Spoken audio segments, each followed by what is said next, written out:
अस्सलाम वालेकुम, मां आहियां मोहम्मद साजन ऐं तव्हां ॾिसी रहिया आहियो असांजो यूट्यूब चैनल विलेज टैलेंट 110। अॼु असां मिलिया आहियूं बहितरीनु दोस्त सां जेको माशाल्लाह ज़बरदस्त टैलेंटेड बि आहे। माशाल्लाह सुठियूं ॻाल्हियूं बि अचनि थियूं हिनखे, जंहिंजो नालो आहे रहमतुल्लाह।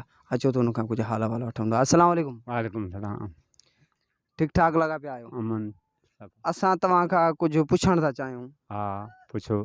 त जेके अक्सर अॼोके दजाली दौर में त निमाज़ी घटि थी विया आहिनि, जेके निमाज़ नथा पढ़नि उन्हनि जो केतिरो नुक़सानु आहे, उन्हनि खे तव्हां छा चवणु चाहींदव? साईं निमाज़ ख़ुदा 5 वक़्त फ़र्ज़ कई आहे, उन खां अलावा जेको अथव 5 वक़्तनि जे लाइ जेको अथव असांखे जेके दोस्त पढ़नि था उहे दोस्त मिसाल तूं मूं सां आहीं गॾु त मां तोखे थोरो घणो छिके सघां थो मस्जिद ॾांहुं, ईअं बि असांजा दोस्त नथा करे सघनि।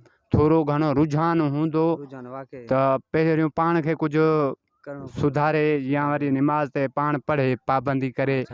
जेकॾहिं हिकु वक़्तु पढ़े थो त इहे ई सही आहे, उहो हिकु वक़्तु ई दोस्त खे छिके त बहितर थी वेंदो। जेकॾहिं 5 वक़्त पढ़े थो त माशाअल्लाह तमामु बहितरी आहे।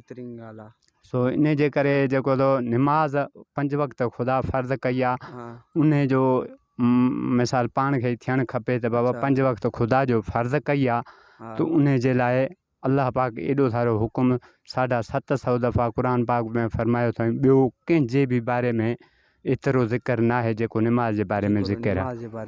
तो इन जे करे वधि में वधि उन जो ख़्यालु रखणु खपे त अल्लाह पाक क़ुर में केतिरो हुकुम फरमायो आहे, ऐं जेको असां इन खे तवजह छो नथा ॾियूं। हा रहमतुल्लाह ॿुधायो त निमाज़ तव्हां पाण पढ़ो था, जेकर हिकु वक़्तु पढ़ो था, जेको तव्हां सां गॾु आहिनि दोस्त उन्हनि खे बि छिकियो मस्जिद तरफ़। ईअं न थिए जो जेके तव्हां कुझु दोस्त निमाज़ पढ़ो था ऐं जेके नथा पढ़नि उहे तव्हांखे छिके था वञनि, ईअं न करणु घुरिजे। सर तव्हां उन्हनि जे बारे में छा चवणु चाहींदव त उन्हनि खे छा करणु घुरिजे? उन्हनि जे लाइ असांजो इहो मैसेज आहे त बाबा जेको पाण जेकॾहिं पंहिंजो पाण खे थोरो घणो सुधारियो था त पंहिंजो ख़ैरु घुरो था त ॿिए जो बि ख़ैरु घुरो सुठो आहे। छो त जेकॾहिं अॻियां हर कंहिंखे हलणो आहे, ईअं न आहे त को दोस्त वेठो हूंदो या मां वेठो हूंदुसि, इन में कोई सोचे ई नथो सघे त को हिन दुनिया में बि रहणो आहे। हिते चंद ॾींहं आहियूं, सभ खां वधीक सोचणु खपे त जेको अॻिते जेको इहो रस्तो आहे हलणो बि आहे त इन रस्ते लाइ कुझु कजे। हिते ॾिस ज़मीन जे कायूं था त बाबा 6 माही असांखे फ़सुलु ॾींदो, इन खे कलर बंजर माना हर शइ पूरी ॾियूं त असांखे एवरेज ॾेई सघे। त उन लाइ बि कुझु एतिरो त कजे जो सुभाणे क़बर में जेको कमु अची सघे। उन जे लाइ सभु इंसान अॼुकल्ह ज़मानो तमामु इल्म वारो थी वियो आहे, बेइल्म बि न आहे। उन हर कंहिंखे इहा ख़बर आहे त बाबा क़बर ऊंदाही आहे, उन में केतिरो पुछाणो आहे या केतिरी ऊंदाही आहे, या उन में केतिरो सफ़र आहे ॾुखियो। वाक़ई इंसान खे सभु ख़बर आहे त ॼाणे मालूमात जेका असां हुजण बावजूद बि असां अखियूं हेठि कंध निवाए हेठि कयूं वेठा आहियूं गुनाह जी तरफ़। ॿिए दोस्त खे बि छिकींदासीं, पोइ बि शैतान जो साथ था ॾियूं, शैतान जी सपोर्ट था कयूं। हा इन जे हिसाब सां त ॿिए दोस्त खे बि मायल कंदासीं, यार अच त हेॾे फिल्म ॾिसूं या वरी को ॿियो मरहलो माना गुनाह जी तरफ़। पैसा ॾेई गुनाह ख़रीद था कयूं, मुफ़्त में जन्नत मिले थी उहा नथा वठूं। असांजो इल्मु हूंदे सूंदे बेइल्म लॻा वेठा आहियूं। अॼोके दौर में त तक़रीबन 90% अहिड़ा माण्हू आहिनि जेके सिर्फ़ु फिल्मी दुनिया जे में मशगूल आहिनि या कंहिं बिज़नेस में कारोबार में। निमाज़ त यादि ई न आहे, उन्हनि जे बारे में तव्हांजो को मैसेज? सही मैसेज आहे त जेको उन्हनि खे थियणु खपे, जेको बि थोरो बि मिसाल अॻिते आहे उहो ॿिए खे बि अॻिते करे त पंहिंजी बि बहितरी थींदी।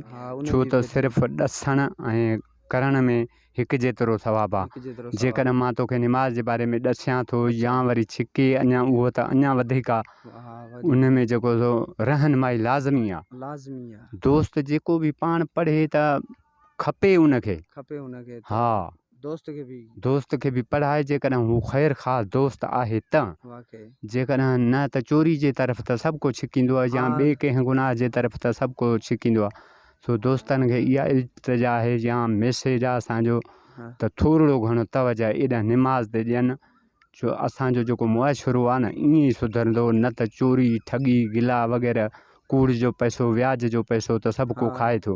वाकई वो उन तो में जेको सो इहो असांजी भलाई न आहे, भलाई ना है, पंहिंजी बि बहितरी न आहे, ॿिए जो बि नुक़सानु आहे। ते जो भी नुकसान है। सो इन जे करे भाइरनि दोस्तनि जेके बि असांजा जेके इहे आहिनि उन्हनि खे गुज़ारिश आहे त जेको सो निमाज़ जे तरफ़ तवजह ॾियनि हाँ ऐं चङनि कमनि जे तरफ़ तवजह ॾियनि। तवज्जो ॾियनि, ठगी कूड़ गिला में कुझु बि न आहे कुछ रखियो। भी ना है, सिर्फ़ु ही दुनिया आहे, ईअं चंद ॾींहं चंद मिंट चंद सेकंड, चंद सेकंड। इन में इंसानु फ़ना थी वेंदो, ओचितो अटैक थी थो वञे, ॿियूं कई बीमारियूं आहिनि, ओचितो इंसानु एक्सीडेंट थी थो वञे, हाँ उन में हलियो थो वञे, हाय हाय वञी बचंदी, कुझु ई न कुझु ई न हथ हर हासिलो ईंदो। इन हिसाब सां असांजो मैसेज आहे दोस्तनि खे त भलाई भलाई बहितरी इन में आहे, त सुहिणो मैसेज इन में आहे त जेको सो भलाई कनि ॿियनि सां। भलाई कनि। ठीकु आहे दोस्तो, हाजी रहमतुल्लाह ॿुधायो त हे जेका असांजी ज़िंदगी आहे न, हिते मामूली आहे, आम आहियूं असां, सम्झी करे ख़्वाब जीअं हुजे ख़्वाब आहियूं असां हिते।